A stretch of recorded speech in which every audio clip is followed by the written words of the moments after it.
नमस्कार मित्रांनो, मी शेके वकील. आज आपण संयुक्त मृत्यूपत्र म्हणजे काय पाहतो.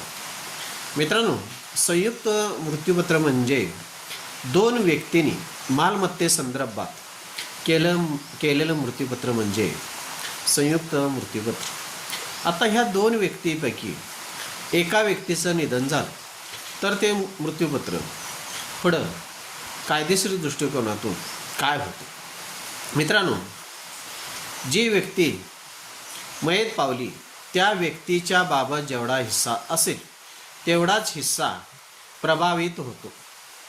जी व्यक्ती जिवंत असेल त्या व्यक्तीनं किंवा त्या व्यक्तीच्या बाबतीत जो हिस्सा असतो तो प्रभावित होत नाही. मित्रांनो, चॅनलला सबस्क्राईब केलं नसेल सबस्क्राईब करा.